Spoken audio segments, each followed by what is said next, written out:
right, everybody. Here's Paul.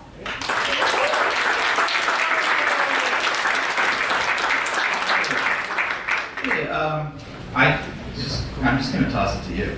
Really? Yeah, sure. Well, I mean, I'm always curious how projects develop. So, like, you've mostly done fiction films. How did you get interested in the story and get interested in making it into a documentary?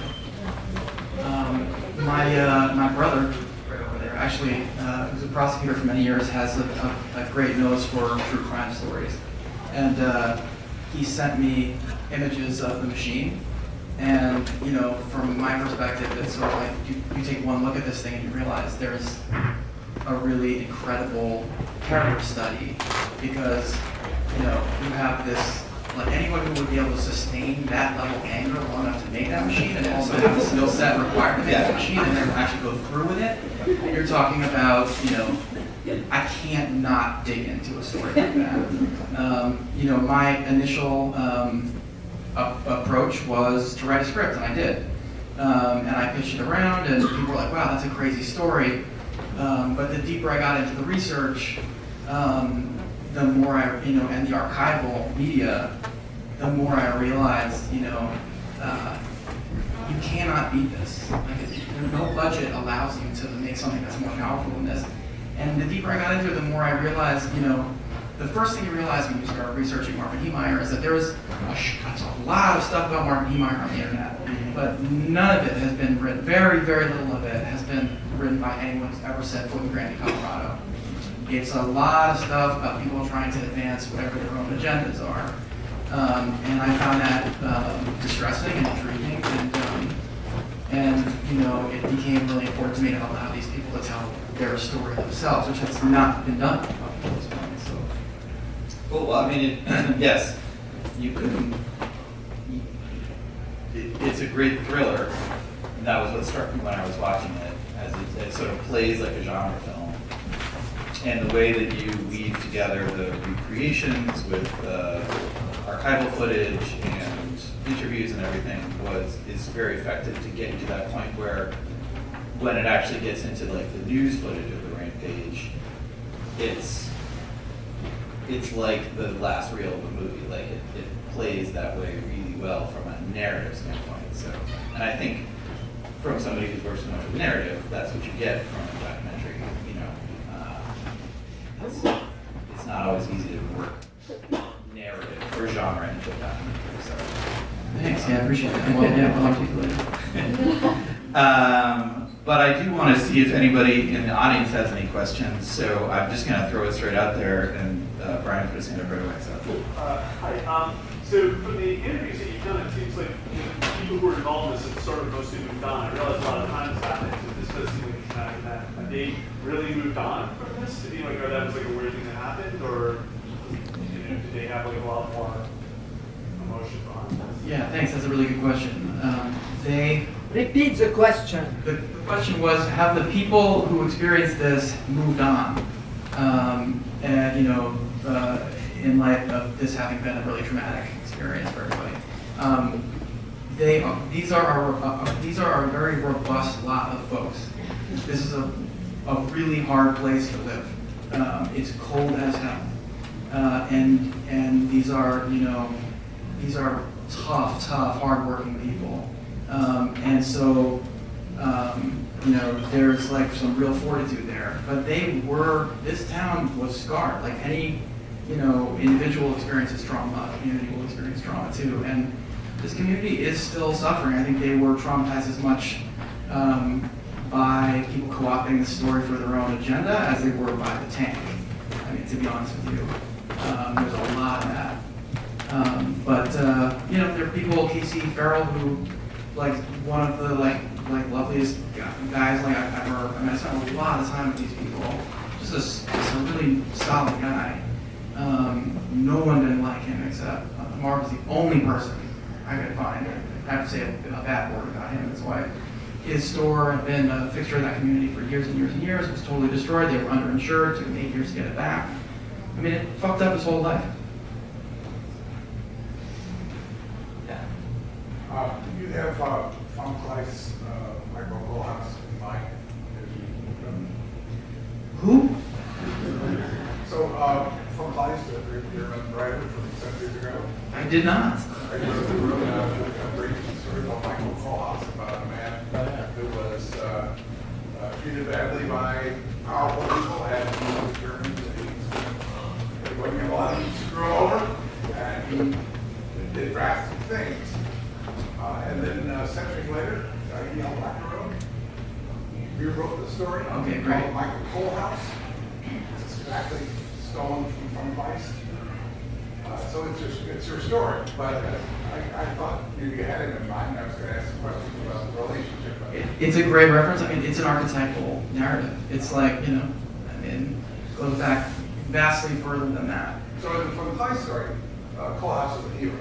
He's the man who stands the way that people think. Sure. And if you show, I mean, it seems too much of this is and there's nothing great about it. And so it makes you back to from life. Kohlhaas afterwards. Should we take it from you? And everything. Yeah, it's a very interesting comment. I mean, I think we love this particular narrative. This is some Joseph Campbell morphology of folktale shit boiled down in its distilled form. This is a very sexy narrative here. You know, it's, oh man, this guy got it wrong. I know this thing. It's a small town. They fucked it. It's, you know, we love this. We slide right into this template. It's just not the case. Let's go.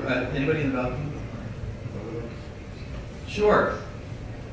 Other than the friend who said he spent too much time alone in the hot tub, did anybody else kind of broach mental illness factors?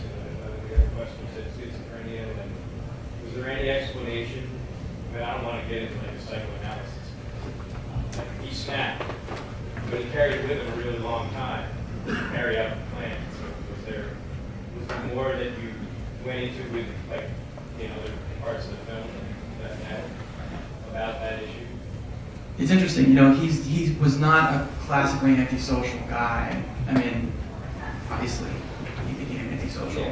He was a very social guy. He was very well loved in the town. You know, there was people on the snowmobiles that you see in that recreation of the send off of his ashes. That's his crew. We snowmobiled with them, and they took us up there and they recreated it for us. A lot of them. He, you know,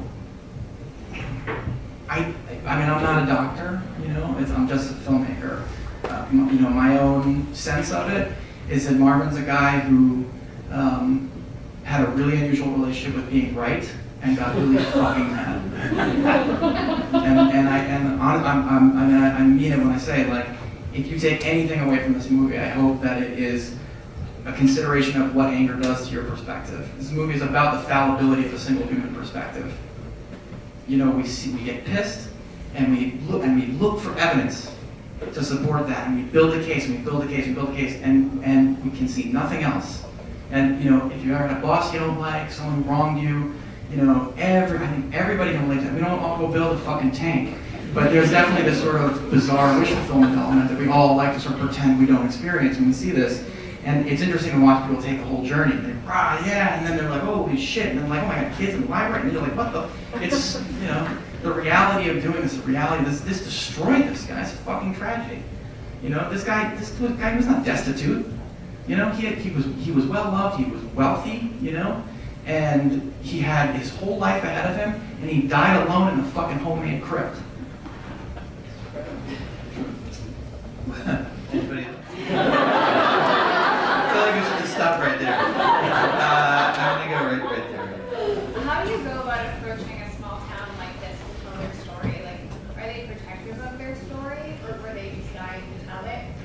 I feel like a small town like that, it would be something that was just there, that they might be hesitant to share with an outsider. Thanks, yeah, that's a good question. The question is, how do you approach a small town when you want to get into a story like this? Slowly, carefully, respectfully. You know, we set out to provide enough time in the schedule to allow them to interview us before we interviewed them. So I've sat and had coffee with them and let them sniff me out and ask questions. And you have to look in the eye. You know, like you're some Hollywood blah blah blah coming in from Los Angeles and da da da da da. And my producer's very handsome. It's unusual. It's like uncanny and weird. And like they're like, what? You know, what do you? You're like an invading force. But if you sit with them, you talk to them, and just allow, you know, we are not there to exploit that town. Like we really, there was, you know, we had the purest of intentions, you know, and I continue to. With this movie. I mean, it's very important to me that these guys don't get re-traumatized by this thing. And we've taken great care to see that they've been respectfully treated and consulted and allowed to tell their own story. So slowly, carefully, respectfully. Have you shown it in the town? Say it again? Have you shown it in the town? There isn't a theater in the town, but there's one very close, and it's playing, I think tonight actually. Pat Brower is presenting it, either tonight or next week. Will be interesting to hear. Have the participants seen cuts of the film? Have you shared it with them in that respect? No, we haven't done that. No, Patrick's seen it. I mean, it premiered at South by Southwest in 2019, so Patrick came, and I think he was really quite pleased with the film, yeah. Yeah, go ahead. Yeah, one thing I think that this film does so well is that a lot of documentaries, when they do recreations of the events, they do either they can kind of disclose them. So we've seen that more in terms of its like action. And I think that in this movie you walk that line really well, just choose the right amount to do that. What decisions led you to saying, okay, I'll show this, I won't show this, you know, or have those things at all? Yeah, really good question. The question is about how you parse utilization of archival media as well as recreation. So part of it was dictated by what was available. Like we start with the archival, and you know, and there was an extensive archival for the back third of the event. At the front third of the event, there was basically nothing. It was like a black hole of media. So you know, you want to provide for an audience that experience. So it was essential that we recreated, which drove my doc. Mainly, I had like doc producers and I had like Doug Lyman. But Doug Lyman got this, but the doc producers were very nervous when I was like, we want to actually build a machine because it's a doc budget, so it's hard. But it was essential. I mean, you can't see it now. You sort of see it. Like I was like, we must do it. So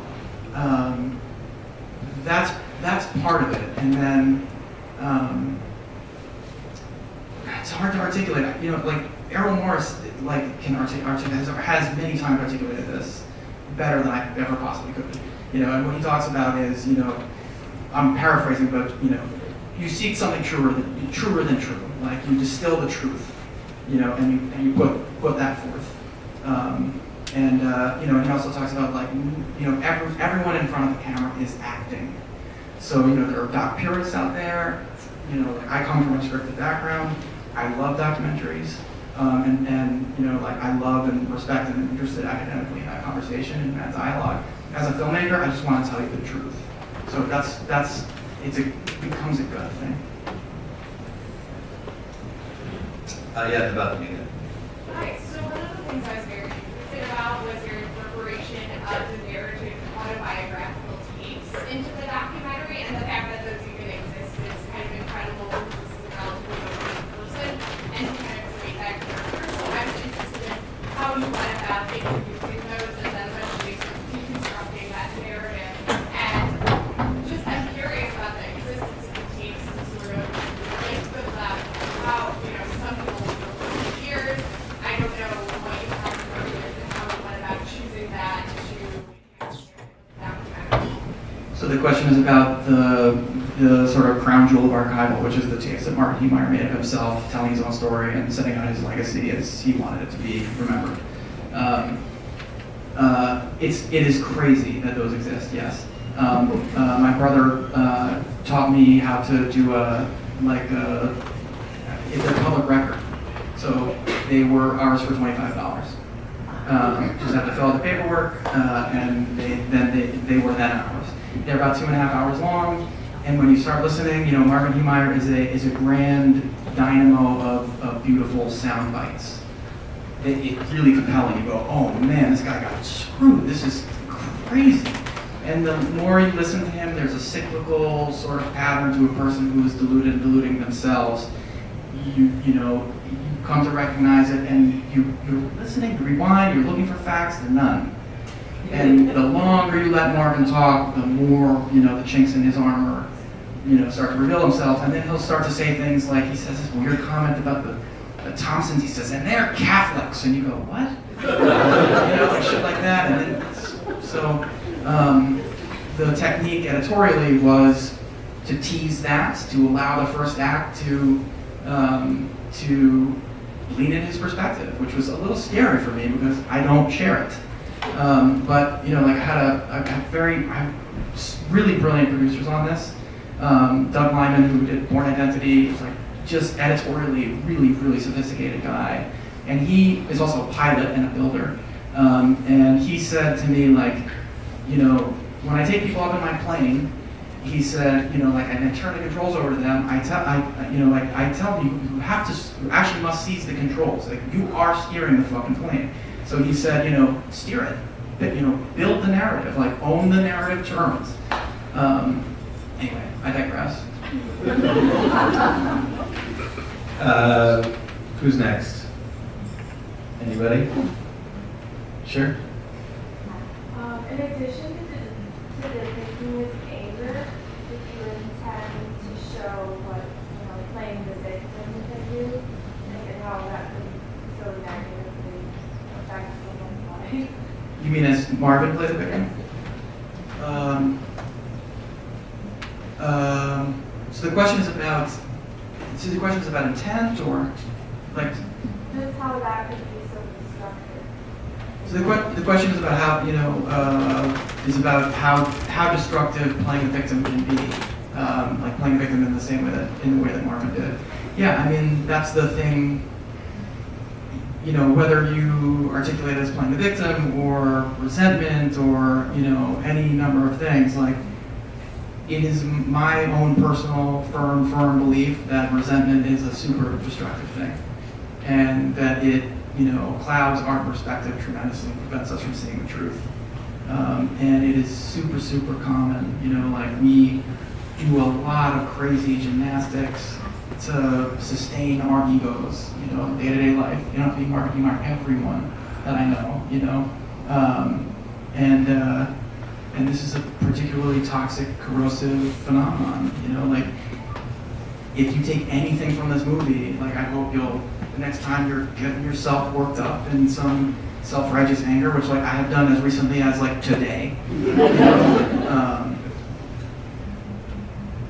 take a beat. Take a beat. That's all. We got time for one or two more. I see a hand right over there. So my mom lives in Northern Colorado. I know she's from that movie. And she sent me an interview with the Patrick guy who shows up in it. And he said that there were still a lot of people in Granby that like sort of sympathize with Marv or like sort of take his side. Did you run into that, or like how much of that sentiment did you see? So the question is, did I run into people who were still sympathetic of Marv? Absolutely. Yeah, 100%. I mean, he really was well loved. He was a good guy to these people. As a friend, you were on his good side if you didn't get in his way or wrong him. I mean, that guy, Matt Reed, he was his mentor. Took him under his wing. He's on the snowmobile. Matt cried with me. This is a tough dude. Like these are not like soft men. And he lost his good friend. It is a fucking tragedy. Like this guy's anger destroyed him and a whole lot of other people's livelihoods, and and traumatized like all kinds of people. But there are, yes, 100%, there are a lot of people who still love this dude.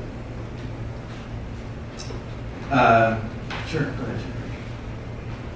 Okay, it's obviously an election year, and there is a lot of anger on all sides. And in the large part, this movie, a lot of his anger stems from frustration with civic engagement and decisions that municipal bodies have made that he feels are not right. Do you take any lessons for civic engagement in general or democracy? Is there any sort of broader message here, or is it really just sort of one-man small town? To me, it's a movie about anger. You know, like it's the broader thematic themes. You know, I'm not dodging your question. That's the God's honest truth. A lot of people have co-opted this story politically, and I'm not going to do that. I don't buy it. He was not a political guy. He uses the word patriot. He liked guns. You know, like he meets a certain sort of stereotype. He was pissed. And he got more and more pissed, and more pissed, and used his skill set to fuck things up. I mean, it's not. I just. I wasn't trying No, to and- suggest that he was on one side or the other. Sure. I could almost see it happening anywhere in any kind of community when people do get upset. Look, I mean, it is a very good point. You know, like we are at a very weird place where, you know, anger and rage against perceived oppressors across the spectrum of your beliefs is a norm in a way that, at least in my lifetime, I've never experienced. You know, so I don't think you need to politicize this thing in order to take away the message. You know, whatever beliefs you come to this movie with, I hope that you will take a look at that. That's all. We have time for one last one. I'm going to go. You've not asked anything. So where is your tank parked now? The tank we built, we had to destroy it. Yeah, I mean, the recreation tank was actually built by. I was like so lucky. This team, like, I had a guy named Brattle who's a legend in the art department, where all these like 40 years in the business, 2-time art director, Guild Award winner, worked with Sam Peckinpah. This guy's like a fucking legend. You walk in around the studios and people are like, what, is that Brattle King? Like, he's amazing. And he took this job, it's a doc, we just didn't have any money. He took the meager fee that we were gonna pay him, and he paid his people so we could get, the best people. And he made this machine, like my production manager sourced a, like 60s Komatsu D355A bulldozer in Porterville, California. And Rob went to town, like, he's my Fitzcarraldo, this guy. So I cannot take credit for that thing, but we had to break down the shell and get the dozer back. And I got to drive it. Hopefully you didn't tear anything down. Mercifully. Yeah. All right, everybody. Thank you so much for coming out. Thank you so much.